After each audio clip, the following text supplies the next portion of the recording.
everyone, and welcome to Journey with the Kellers. My name is Amanda Keller, and today we are back in the Keller kitchen. So today is actually a fairly easy recipe because it's a sandwich, but it's not just any sandwich. It's an Irish pub sandwich. So this is coming to you from the Complete Irish Pub Cookbook. Today's sandwich or recipe is rye toast with roast beef and coleslaw. Okay, so the only thing that you really need to do for like prep work ahead of time for this is the recipe is for one sandwich. So for one sandwich, you're going to need 1 tablespoon of finely chopped fresh ginger, which I have right here, or horseradish sauce, which I have right here. So I'm going to do both. And then you're also going to need 1.5 tablespoons of salted butter softened. Now remember, that's for just one sandwich. So if you're going to make more than that, you're going to need more than that, okay? The other thing that you will need is, to prep it beforehand, is some thinly cut white cabbage or green cabbage. I kind of just cut mine in little chunks because that's kind of how it looks in the book, and some of it's not very thin. But I'll show you why I did it, because in the book it is kind of a chunk. It's just a thinly cut chunk, okay? All right, so that's basically what you're going to need. Now, what you're gonna do is you're gonna take your butter. It would be, I have like 2 sticks here, I have a stick here and a stick here, because I'm gonna end up making like 10 sandwiches. But you're gonna take your 1.5 tablespoons of softened butter, and you're gonna add to it 1 tablespoon of freshly chopped ginger. So I'm gonna do 1, this is a tablespoon, right?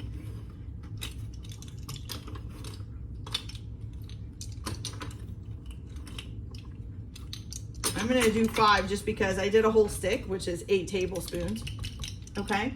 Or depending on how you wanna do it, you can do your 1.5 tablespoons of butter plus a tablespoon of horseradish. So I'm doing both so that they can pick and choose what they want on their sandwich.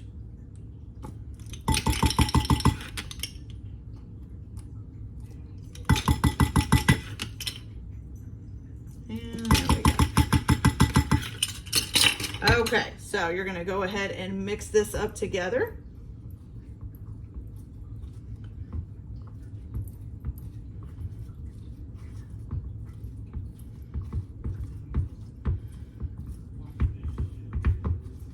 You know, I know ginger's not supposed to be, but it kind of almost makes my eyes water. It's just something about the smell. I don't know why, but it really does kind of burn my eyes. Almost worse than onions do sometimes.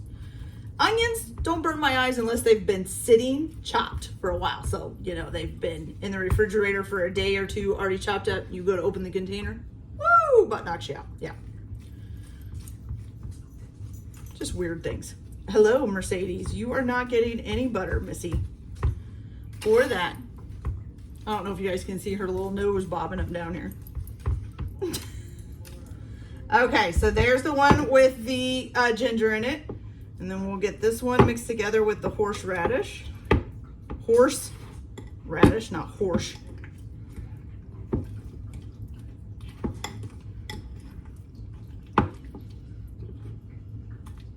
I always wonder why they call it horseradish. I'll have to look that up.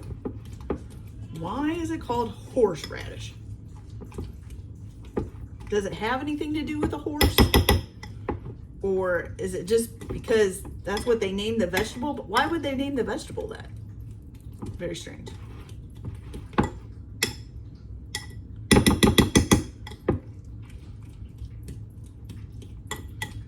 Okay, almost got that done. Looking good. Okay, so this one is the butter and horseradish. And this one is the butter and ginger. This one looks creamier. This one kind of looks chunky. Okay.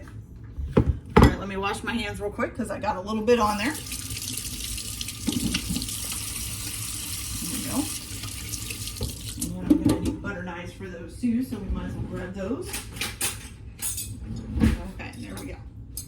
All right, so once you've got those mixed up, what you're going to do is you're going to take 1 slice of, it says light rye bread. I couldn't find anything that said light rye bread. I just found rye bread, so we're just using it, okay? So you're gonna take 1 piece of rye bread and you're gonna put some butter on that, okay, on the top. So pick either one. I'm gonna do the horseradish one, okay? We're just gonna put some butter on it. Spread it out. Good, okay? Then you're going to put on top of this your cabbage, and you're gonna trim it so that nothing overhangs, which I think, oh look, fits perfectly. Look at that. Voila. Okay? So if it was overlapping, you just trim off the cabbage that's overlapping the bread. Okay?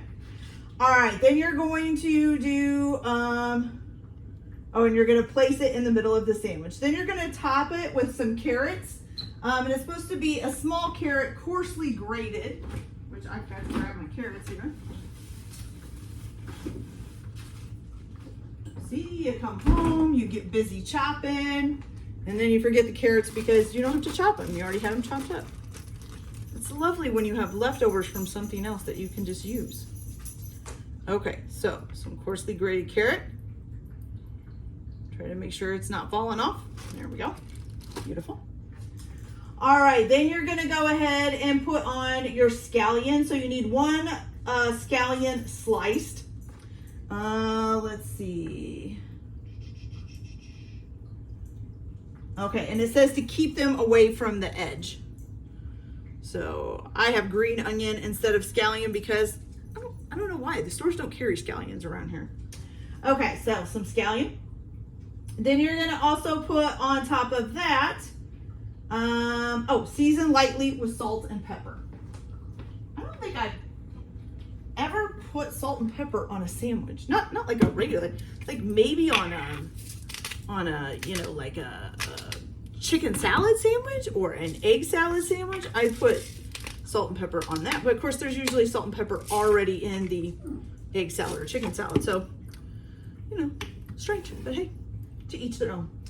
Okay, and then you're going to spread a little bit of butter on one side of a piece of roast beef. Okay, so the roast beef, you need to have a good chunk of it. Ooh, this is tearing apart here. Kind of thick slice, but not thick enough that it won't like fold over onto a piece of bread if you need to, okay?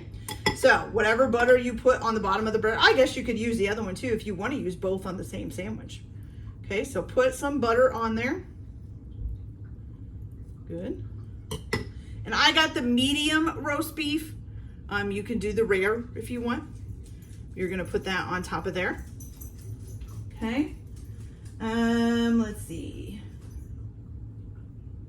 And you're gonna lay it butter side down on top of the carrots. Okay. And then the next thing you're gonna do is spread the remaining butter, which usually, you've only be using 1.5 tablespoons, on a piece of bread, a new piece of bread, what's gonna be on the top. Okay. And then you are going to place this with the butter the butter side down like that, okay? Now, you're gonna stick this in the oven. I'm gonna use my toaster oven because I have a toaster oven that'll do the same thing, but you're gonna broil it in the oven. So warm your oven up to broil until you're gonna broil it on both sides until it's crispy and golden. And then you can serve it immediately with a dill pickle. So I'm gonna go ahead and get this toasted and then I'll be back to show you guys what it looks like. So I'll be right back. All right, you guys, so it's all done here. So this is our rye toast with roast beef and coleslaw is what they call it. Looks really good. I'm gonna try cutting it in half so we can get a better look at it here. Listen to that crunch, crunch, crunch, crunch. Make sure we got through both things of bread. Okay, spread that out. Put a little dill pickle on here. Says to serve it with a dill pickle. And look at that, you guys. That looks pretty good, I must say. So, I am part Irish, but I don't really eat stuff like this. but that's okay. It looks pretty good. All right. Oh my goodness. Okay. So let's give this a try and see how it tastes.